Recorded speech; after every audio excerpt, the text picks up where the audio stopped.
Ele é um conceito extremamente amplo e abrangente, estudado por diversas áreas como administração e engenharia de produção. Mas vamos entender agora o que a ergonomia entende por esse conceito. Então hoje, no glossário da ergonomia e da segurança, nós vamos de O, de organização do trabalho. Classicamente, a organização do trabalho é definida como um conjunto de regras e normas que determina a maneira de se realizar a produção numa empresa. Na teoria geral da administração, por exemplo, a organização do trabalho está ligada à estrutura, às tarefas das pessoas, à tecnologia, ao ambiente, e passando aí por várias escolas, mas sendo iniciada lá no final do século XIX e início do século XX pela escola taylorista. O negócio é que boa parte das empresas são ainda baseadas hoje em dia na administração científica do trabalho do Taylor. E nessas empresas a organização do trabalho é sinônimo de racionalização. É o controle absoluto da produção pela gestão. É a exclusão de tempos necessários à realização de uma tarefa.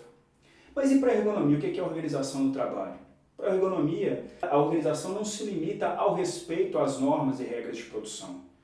Para a ergonomia, a organização é sobretudo uma atividade coletiva, horizontal e verticalmente executada por homens e mulheres que desenvolvem interações entre si, que criam regras próprias, diferentes das regras formais da empresa, e que buscam, para além de produzir, garantir a própria saúde e segurança do sistema.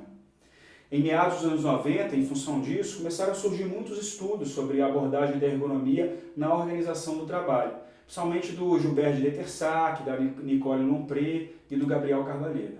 E esses pesquisadores falam que toda organização comporta sempre duas facetas. Uma delas é relacionada à sua estrutura e é formada pela repartição de tarefas, de serviços e de horários, e que constituem todo o prescrito da empresa, os procedimentos, organogramas, fluxogramas, mapofluxogramas, regulamentos internos, etc. E a outra faceta é relacionada às interações entre os agentes, com adaptações e exceções em relação ao que é formalizado pela estrutura. Então, por um lado, essa estrutura organizacional produz regras formais e explícitas, e que podem ser facilmente modificáveis, se a direção desejar. Agora, por outro, a organização contempla também a interação entre os trabalhadores, que é chamada de organização viva. Essa organização que produz regras também, mas são regras informais, ou chamadas regras de trabalho, que são criadas tacitamente no interior de qualquer grupo social e que não se criam ou não se modificam rapidamente, porque isso leva mais tempo para acontecer. O grande desafio no mundo do trabalho é conseguir articular esses dois aspectos, o formal e o vivo. Tem duas formas possíveis disso acontecer. A primeira remete àquela negociação direta no campo, ou à produção das chamadas regras efetivas entre os operadores e os seus supervisores. Quando, por exemplo, os supervisores concordam que o operador viole alguma regra formal, a regra que é essa que não está adaptada no campo, para que a produção continue acontecendo. Tipicamente é quando o operador vira para o supervisor e fala, olha, do jeito que está a produção aqui, eu estou sentindo que se a gente seguir essa regra, vai dar problema. E o chefe fala, ó, então você faz do seu jeito porque a gente precisa bater a meta de produção no final do dia. Esse tipo de negociação é chamado de regulação quente, que são as regulações desenvolvidas entre os trabalhadores lá na ponta, durante a atividade de trabalho e em função dos imprevistos que ocorrem nessa atividade. Entanto, a sua execução pode gerar um custo, que é um custo muitas vezes cognitivo para se pensar em novas soluções ou se pensar no problema, ou custos organizacionais também para poder dar cabo àquela situação. E isso ocorre, por exemplo, quando algumas regras que são frequentemente desconectadas ou que não têm aderência com a realidade devem ser infringidas pelos trabalhadores para que as taxas de produção se mantenham. Nesse caso, uma segunda forma de regulação consiste em modificar as regras formais, ou produzir novas regras mais adaptadas às situações de trabalho. Esse tipo de regulação é chamada de regulação fria, é aquela desenvolvida pelos gestores, fora da situação de trabalho, com o intuito de modificar as regras formais existentes. Um estudo recente na revista Safety Science, de alguns institutos de pesquisa relacionados ao trabalho em Londres, avança um pouco mais nesse conceito, acrescentando a noção de variabilidade de desempenho.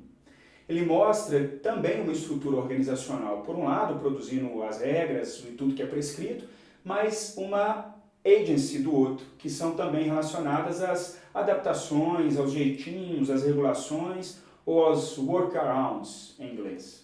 Os desvios à norma, segundo esse modelo, pode gerar problema, mas em função da situação pode gerar ganho de performance também. Então o desempenho, ou esse conceito de variabilidade de desempenho, é o resultado justamente de como a organização lida com os desvios, ou, em outras palavras, como que se dá a interação entre a estrutura e as agencies, as adaptações no campo. E ela é representada nesse gráfico por toda essa área cinzenta.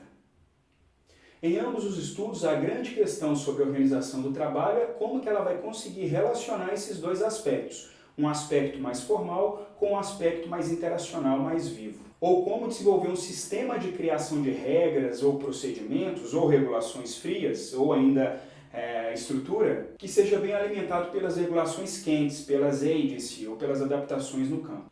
O que acontece muitas vezes é que os gestores saem da sala depois de fazer uma regulação fria felizes e contentes por ter produzido uma regra teoricamente mais adaptada ao campo, mas depois de um tempo eles voltam no campo e percebem que aquele problema persiste ou às vezes é até pior do que aquele momento anterior à produção daquela regulação fria. E isso acontece por um motivo muito simples. As pessoas que participam das regulações frias não são as mesmas pessoas que participam das regulações quentes.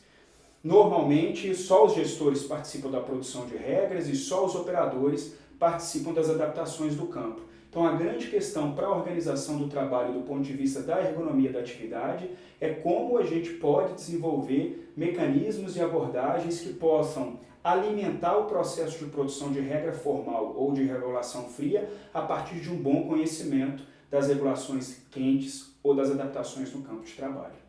Por fim, eu vou deixar no link da descrição do vídeo duas pesquisas bem interessantes que mostram todos esses conceitos através de estudos de caso.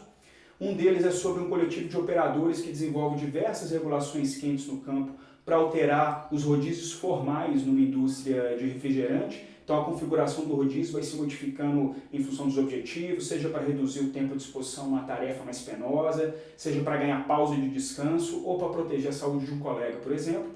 E o outro estudo é sobre o desenvolvimento das agencies num hospital, com diversas adaptações entre enfermeiros e médicos e entre enfermeiros e os próprios pacientes na enfermaria, como forma de fazer o trabalho ser mais realizável.